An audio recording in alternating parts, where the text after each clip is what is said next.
बाप्पा नमो सद्गुरु भक्त कल्याण मूर्ती नमो सद्गुरु भास्करा पूर्ण कीर्ती। प्रस्तुत प्रसंग मोकळा करावा मॉनिटरला द्या। कीर्तन रूपी ससळे घेतलेला भंग अखिलकोट ब्रह्मांड चलक निर्गुण निराकार परमात्म्याचं स्वरूप सामर्थ्याने सगुण साकार जगासमोर मांडणारे जगद्गुरु जगदवंदनीय जगतमान्य देवनिवासी तुकोबारा परंपरेचं कौतुक करताना सांगितलेला अभंग आहे। आम्ही जे भाग्यवंत आहोत, आम्ही जे धनवान आहोत, आम्ही जे अधिकारी आहोत, जर रामेश्वर शास्त्री म्हणत असतील तुका विष्णू नाही तुझा, तर हे कशामुळे आहे याचं उत्तर अभंगात आहे। जर वर्णन असेल तुकाराम तुकाराम नाम घेता का पेयम धन्य तुकोबा समर्थ ज्यांनी केला हा पुरुषार्थ, हा अधिकार कोणामुळे आहे याचं वर्णन अभंगात आहे। हा तुकोबा तुकोबा तुका आकाश आहे वडा आणू रेणू या तो कडा, हे सामर्थ्य कोणामुळे आहे याचं वर्णन अभंगात आहे। एखादं व्यक्तिमत्व समाजासाठी काहीतरी करत असेल, ही ताकद त्याला कोण देतंय, कोणाकडून आली आहे, कशामुळे तो समाजामध्ये प्रसिद्ध सामर्थ्यवंत श्रीमंत किंवा अधिकारी आहे। कुठलीच गोष्ट सहजासहजी मिळत नाही। अन्नमान धन हे तो प्रारब्ध अधीन आणि लक्ष्मी तर नाहीच नाही, पण आलेल्या संपत्तीचा योग्य वापर ज्याने केला तुकोबराय त्याचं वर्णन करतात, त्याच्या विषयी सांगतात। पण आज या सारवेमध्ये किशोरप्पा पाटील यांनी केलेल्या कामाच्या कृतज्ञता सोहळा निमित्त हा संकीर्तन सोहळा गावाच्या सरपंच असणाऱ्या शीतलताई आणि त्यांचे पती या सगळ्यांच्या माध्यमातून हा संकीर्तन सोहळा सर्व ग्रामस्थ मंडळी, संयोजक, आयोजक, नियोजक, उपस्थित सर्व महाराज मंडळी, गुणवंत गायक वादक, आमचे ज्येष्ठ बंधू गजानन दादा, माझे वडील उत्कृष्ट मृदुंग वादक, सर्वांच्या उपस्थितीमध्ये हा संकीर्तन सोहळा कृतज्ञता सोहळा ही आमच्या महाराष्ट्राची संस्कृती आहे की आम्ही केलेल्या उपकाराची जाण ठेवतो। किती भाग्यवान माणसं आहे ना आपण। आपल्याकडे जर कृतज्ञता मांडायची ताकद असेल तर आपल्यासारखा श्रेष्ठच कोणी नाहीये, कारण कोणीतरी कोणाचं तरी कौतुक करावं हेच महाराष्ट्रातलं सगळ्यात मोठं कौतुक आहे, कारण कोणीच कोणाचं कौतुक करायला तयार नाहीये। पण ज्यांनी केलंय त्यांचं कौतुक व्हायला पाहिजे। मग महापुरुष असतील, संत मंडळी असतील, आम्ही त्यांची कौतुक केली पाहिजे, तेवढा अधिकार नाहीये आमचा, पात्रता नाहीये, पण आम्ही संतांचे उपकार मानले पाहिजे। तुकोबाराय म्हणतात तुम्ही संत माय बाप कृपावंत काय मी पतित कीर्तिवान, मी पापिष्ट असणारा मी तुमची कीर्ती काय वर्णिणार आहे, पण तरी मी गुणगान गातो आणि मला ही गुणगान गाण्याची सामर्थ्यता जिथून मिळतीये ना, धन्य माता पिता, मला हे करावंसं वाटतंय याचं कारण आहे। उगाच मला संत कळत नाहीये, उगाच मला ज्ञानेश्वरी आवडत नाहीये, उगाच मला गाथा पारायण करावंसं वाटत नाहीये, उगाच मला कीर्तनाला यावंसं वाटत नाही। आता मला सांगा सार्वेकर, गावात एवढीच माणसं आहेत का? सार्वेकर गावाचं नाव बरोबर घेते ना मी? हा, मग तरी पण तुम्ही रिस्पॉन्स देत नाही, मग तुम्ही आहात ना? नाही, काही काही असून नसल्यासारखे असतं, काही बसण्याला मजाच नसतं त्या, हो की नाही? विनंती बोलत जा। गावात एवढीच माणसं आहेत का?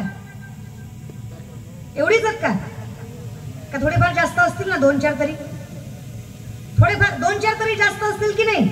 हो, अर्थात बाहेरगावची काही मंडळी याच्यामध्ये, गावातली काही मंडळी आहे, बरं पंचक्रोशीत एवढीच माणसं आहेत का?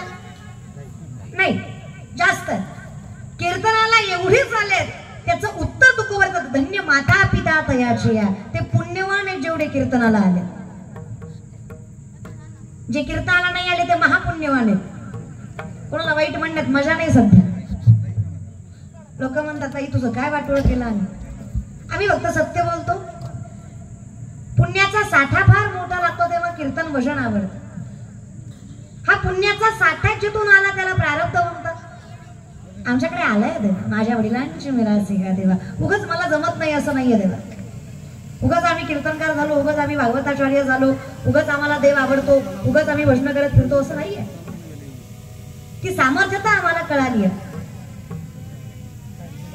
जगाचा मालक ज्या कणकाईकडे भीक मागतो, काय सामर्थ्य असेल त्या माय माऊलीचं. कणकाई म्हणजे तुकोबरांची माय. विश्वाचा मालक विश्वोत्पत्ती आदी हे तवे, तो जगाचा बाप कणकाईला म्हणतो, माय भीक मागतो तुझ्या पुढं, 9 महिने स्वतःच्या गर्भात ठेवण्याचा अधिकार दे.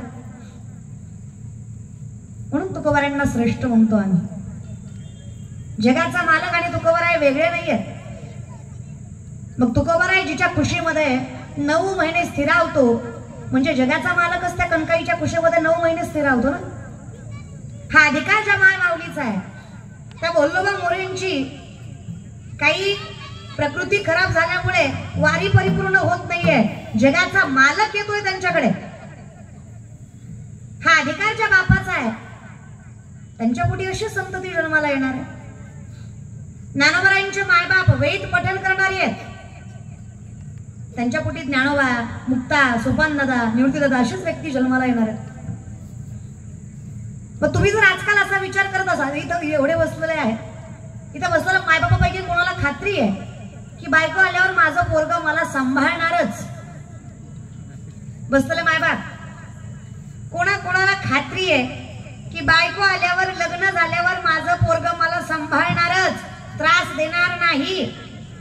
सार्वेकर, तुमच्याच लेकराविषयी विचारते, शेजारच्या नाही.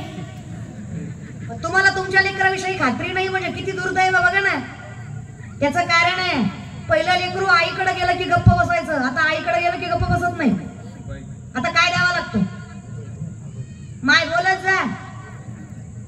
बोलायला आपल्याला शिकवावं लागतं का ग? अगं नवरा बायकोचं भांडण लागलं, बायको म्हणे तुम्हाला माझी कदर नाही, तुमचं घरदार, शेतीबाडी, आई बाप, बहीण बाळा सगळं मी सांभाळते, सगळं मी एकटी सांभाळते, मी काय काय सांभाळू? नवरा म्हणला सगळं मी सांभाळतो, तू फक्त तोंड सांभाळ. एवढं बोलतो आपण. इथं बोलायला सांगायला लागतं का ग माय? बोलत जा ग माय, बोलत जा. सांगा की ग माय, लेकरू आता तुमच्याकडे आल्यावर गप्प बसतं का? कधी गप्प बसत? अजून तोंड घेऊन मोबाईल वाटू द्या की ग माय. आईची जागा जर एखादं तंत्र घेत असेल तर काय दुर्दैव म्हणावं मातृत्वाचं दादा. हा, आणि एखाद्या आईला म्हणलं ना नको ग लेकराला मोबाईल देत जाऊ, हा, ती म्हणती महाराज कामच करू देत नाही, स्वयंपाक करू देत नाही, झाडून काढू देत नाही, ऐकत नाही. काही कसं बोलता ग माय? ऐकत नाही, तुमचं ऐकत नाही. अगं 45चं तुमच्या शब्दाच्या बाहेर नाही, 1.5-2चं ऐकत नाही. काही कसं लॉजिक लावतं ग माय? ऐकत ग, ऐकत कसं नाही? ऐकत. आणि मग आमची माणसं म्हणतात तरुणपणी पोरं वाया कशी जातील रे? संगत आहे. जगाच्या मालकानं कर्णाला स्वतःच्या रथात बसून गंगेच्या किनारी नेत आहे. ताकद लक्षात घ्या. अर्जुनाने भगवंताला स्वतःच्या रथात बसवलंय. अधिकार कर्णाचा मोठा आहे. कर्णाला देवानं स्वतःच्या रथात बसवलं. भक्ताने देवाकडे जाणं आणि देवाने भक्ताकडे येणं, श्रेष्ठ कोणता झाला? भक्त. श्रेष्ठ कुठला भक्त झाला? ज्याच्याकडे देव गेला का जो देवाकडे गेला? ज्याच्याकडे देव गेला. द्वारकेचा राणा. आम्ही श्रेष्ठ तुकोबा, ज्ञानोबा, जनाई, मुक्ताईला का मानतो? कबीर महाराजांनी नामदेवरायांची सामर्थ्यता ऐकावी आणि कबीर महाराज नामदेवरायांच्या भेटीला पंढरपुराला यावे. पंढरपुराला येणारे कबीर महाराज पंढरपुरात जसा प्रवेश करावा, 3 बायका भांडताना दिसाव्या. विचारावं का भांडताय ग माय माऊल्यांनो? त्या दोघींना सांगावं बघा ना, अहो एकटीच आहे, आमच्या दोघीला पुरतीये, म्हणतीये सगळ्या गौऱ्या माझ्या आहेत. कोण आहे ती? जनाबाई आहे. आणि तुम्हीच सांगा महाराज, तोंडावून तर चांगले दिसताय, तुम्हाला महाराज म्हणावं. तोंडावून चांगले दिसणारे महाराज आहेत. महाराज बरे दिसतात तसे, कळतंय तुम्हाला? सांगा बरं. आम्ही दोघीनं गौऱ्या केल्या, आमचा ढिगारा लहान आहे, ह्या एकटीनं केल्या, हिचा मोठा आहे, तरी म्हणती तुमचा ढिगारा सुद्धा माझाच आहे. जनाईने सांगितलं कबीर महाराज दोघींचे 2-2 हात किती झाले हो? 4. माझ्या एकटीचे 2 आणि माझ्या सोबत जो होतो त्या एकट्याला 4 हात आहे. किती झाले? 6. मग जास्त कोणाच्या असणार गौऱ्या? जनाबाईच्या. कोण होतो तुझ्यासोबत 4 हाताचा? हे माझा विठ्ठल आहे ना म्हणे. सामर्थ्याने मी त्याला बोलवतो. 7 वर्षाची जनाई संसारिक बाई जगाच्या मालकाला हाका मारते. काय अधिकार असतो बायांचा?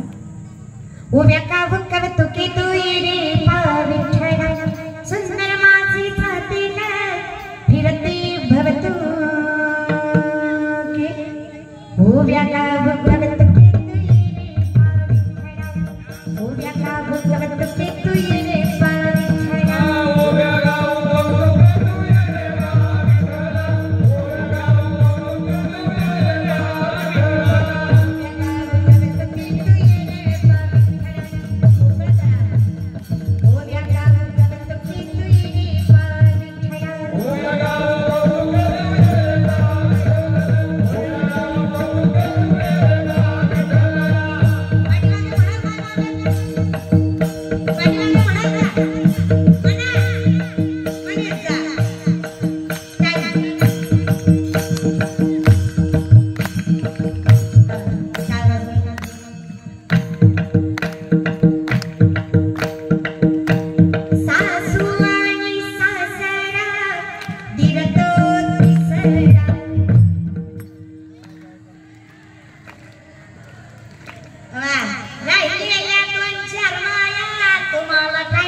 भजन करत झाले दादा. खरंय म्हणा, कचकच कांद्याला कुठं भजन जमत असतं का? आखी जिंदगी भंगार गेली आपली. तुझ्यासाठी गेले वनाथ, तुझ्यासाठी गेले नालायका जेवढे गेले तेवढे. कधी भजन कसं आहे दादा? काय वागताय, काय करताय, कुठल्या मातीत जन्माला आलाय? हा जात नाही रे आपली तसली. आई बहिणींचा आदर करणारी माणसं आहेत आपण. आणि व्यासपीठावर उभा टाकून विश्वासानं सांगेल मी, कौतुक आहे मला माझ्या धर्माचं, माझ्या मातीचं. आमच्या हिंदू धर्मातलं पोरग मध्यरात्री एखादी अर्धलग्न पोरगी जरी त्याला दिसली तरी त्याचे संस्कार एवढे प्रबळ आहेत, तिला तिच्या माय बापापर्यंत सुरक्षित पोहोचवणार हा विश्वास मला माझ्या धर्मावर, माझ्या मातीवर आहे. विश्वास सांभाळा. त्याचे आपल्यासाठी गेली ती बिचारे वर बसून म्हणत असते, या कोई मरे वोटो के लिए तो कोई मरे नोटो के लिए, यहाँ कोई मरे वोटों के लिए तो कोई मरे नोटों के लिए. भगत सिंह सुखदेव भी सोचते होंगे हम भी मरे किन हरामजादों के लिए. मेलो तरी कोणासाठी बाबा? ज्यांच्यासाठी मेलो त्यांनाच कदर नाही. हेच पटरीसाठी आणि कोंबडीसाठी साहेब म्हणतात. जरा निष्ठा वगैरे ठेवा की रे. हा सामर्थ्यता ठेवा. व्यक्ती योग्य आहे ना, जीव घाण टाका. काय लागतं? काय होते मावडे दादा? धर्म टिकवायला शिका रे. आपल्याविषयी कुणी बोललं ना तरी सामर्थ्य असावं, नसेल मनगटात ताकद तर विचारात तरी असावी त्याला उत्तर द्यायची. 56 लाख कोटीचं तख्त शंभूराजांना मुघल देत होते. 56 लाख कोटीचं तख्त शंभूराजांना मुघल देत होते. विचारलं फक्त 3 प्रश्न होती. जिन लोगों ने हमसे गद्दारी की उनका नाम, सल्तनत को सलाम और स्वराज्य का खजीना. नाही ऐकलं शंभू महाराजांनी. 42 दिवस तडपडत होते. 42 दिवस. अरे झाड साली काढतात तशा अंगाच्या साली काढल्या, रक्ताच्या डोळ्याच्या अंगावर वाहत होते. झाल्या जखमीला त्रास व्हावा, तिकटाची मिठाई चोंड राजाच्या अंगावर केली जात होती. रोज एक अवयव कापला जात होता. रोज 42 दिवस रोज एक अवयव कापलाय. सामर्थ्यता लक्षात घ्या फक्त. एवढी ताकद आहे ना धर्मामध्ये. मारणाऱ्याच्या डोळ्यात पाणी आले. मारणारा एवढं म्हणतो, जहापणा माफ करना छोटी मुंह बड़ी बात कर दूंगा. जहापणा माफ करना छोटी मुंह बड़ी बात कर दूंगा. इतने राजे देखे, इतने महाराजे देखे, इतने वीर देखे, इतने शूरवीर देखे, ये ना कौन है, लेकिन मस्तक नतमस्तक करने को जी चाहता है. क्या बंदा है वो शिवा का बच्चा. आंख निकाल दी, जबान खींच ली, हाथ पांव मरोड़े, यहाँ तक मृत्यु भी शर्मा जाए, इतना जलील किया. लेकिन बेमुरत क्या बेशक क्या बनना है, इतना जलील किया. फिर भी अपने धर्म के कारण अपने माता पिता के संस्कार आज तक जपता रहा. माफ करना, इससे आगे जलील नहीं कर सकता. इन इतने शूरवीर देखे इन आंखों ने, लेकिन शिवा के बंदे के जैसी औलाद आज तक नहीं देखी ना कोणी. शत्रूला ही कौतुक वाटावं असं साम्राज्याच्या छत्रपती शंभू राजांचं, त्यांचे वारसदार आमची पोरं. एक समाज इतका विचाराने घसरत गेलाय. लोकांना गोळा व्हायला काही लागत नाही दादा. लोक कशी गोळा होते. माणसं गोळा करायची काय अवघड आहे. या पाटलाऐवजी दुसरी पाटील बोलवली असती, ह्याच्यापेक्षा दुट्टीनं आली असती. झाडावर बसू बसू बघितलं असतं. लोकांना काय वेडी झालेत लोक. पण लोकांना हे कळलं पाहिजे. ताकद, समाधान. आणि हे का करतं मत. संख्या कमी असावी जास्त याचा वाद नाहीये.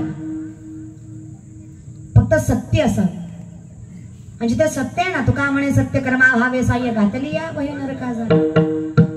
संतांची संख्या कमीच आहे. त्या जनाईचे उच्चार ऐकले.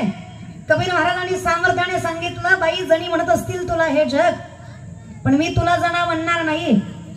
तुला काही म्हणायचं असेल ना जना, तर मी सगळ्या संतांची गंगा म्हणेल तुला. हे कबीर महाराजांचं वक्तव्य आहे. सगळ्या संतांनी तुझ्यात येऊन नहावं तेव्हा ते अधिकारी होतील. ही जण आहे. अधिकार खूप आहे मानवले तुमचा. 5 वर्षाची मुक्ताई ज्ञानियाच्या ज्ञानाला उपदेश करते. तसं बाईनं बुवाला उपदेश करणं समाजाला पटत नाही, पण करते. आता काय करता. नाही पहिलं सांगते मी, आताच नाही महाराज. आताच्या काळात बाई जर बुवाला उपदेश करायला लागली तर लोकांना पटत नाही, पण आता करते. सगळ्यात पहिल्यांदा परमार्थ सुद्धा नाथ संप्रदायापासून चालू आहे आपला वारकरी संप्रदाय. आदिनाथ गुरु मच्छिंद्रतयाचा, मच्छिंद्राने बोध, गोरक्ष वळला, गहिनी प्रसादे, ज्ञानदेवा सार, ज्ञानदेवे रचिला, उभारिले देवालया. सगळ्यात प्रथम वैष्णव कोण असतील. एका जनार्दनी वैष्णव शिरोमणी महादेव. सगळ्यात प्रथम वैष्णव महादेव. सगळ्यात प्रथम वारकरी संप्रदायामध्ये सगळ्यात मोठे असतील तर महादेव आहे. सगळ्यात प्रथम वारी पंढरपुराची महादेवानंच केलेली आहे. त्या महादेवानं सगळ्यात पहिल्यांदा परमार्थाचं तत्व जिला सांगितलं. आदिनाथ उमा बीज प्रगटले, मच्छिंद्राला धले. सगळ्यात पहिल्यांदा परमार्थाचं तत्वच पार्वती मातेला, उमेला, बाईला सांगितलंय. आणि लोक म्हणतात बाईनच कीर्तन करून. आता सांगितलंच तिला होता बाबा पहिल्यांदा. सुरुवातच ना. आदिनाथ उमा बीज प्रगटले. आणि खरं आहे की रे, श्रद्धा नावाची पार्वती, विश्वास नावाचा महादेव. शास्त्र सांगतं पार्वती श्रद्धेचं रूप आहे, विश्वास महादेवाचं रूप आहे. या दोन्हीचं पाणी ग्रहण झालं की विवेक नावाचा गणपती जन्माला येतोच. माणूस विवेकत्वाला जातोच, जेव्हा जगाच्या मालकावर श्रद्धा आणि विश्वास असतो. हे दोन्ही सांभाळता आलं पाहिजे. नुसते नवरात्र करून चालत नाही दादा. आई बहिणींची कदरही करता आली पाहिजे. किती घट बसवा, किती मकर सजवा, कितीही छान देवीला नटवा, पण घरातल्या आई बहिणीची ज्याला कदर करता आली नाही त्याला जगाची मालकीण कधीच सामर्थ्याने पावणार नाही. हे व्यासपीठावर आई बहिणींची कदर करता आली पाहिजे. नाही तर चौकात बसतो, तिकून आली बघ, तिकून गेली बघ, माझी आली बघ, तुझी गेली बघ, हिचा कलर असा, हिचं नाक असं, हिचा गाल असा, हिचा कांदा असा, हिचा वांदा असा. काय पिढी झाली आहे. एखादा पोरगा जर कॉलेजमध्ये गाडीहून पडला का ती लागलाय का बघत नाही, कुठल्या पुरीनं बघितलंय का बघतोय, अरे मोडलंय का बघ, पुढे बघ कोणी बघितलंय का. इज्जत कशाला म्हणतात माहित, सन्मान कशाला म्हणतात माहित. ज्या देहून तुकोबांचा गाथा बुडवला, ज्या देहून तुकोबाला संत मानायला नकार दिला, आज त्याच देहूमध्ये त्याच जागेमध्ये तुकोबांचं गाथा मंदिर याला सन्मान म्हणायचा. ज्या ज्ञानोपरायांना जातीतनं बाहेर काढलं ना, ज्या आळंदीनं, आज तीच आळंदी सकाळ संध्याकाळ म्हणते, अरे ती ज्ञानराजा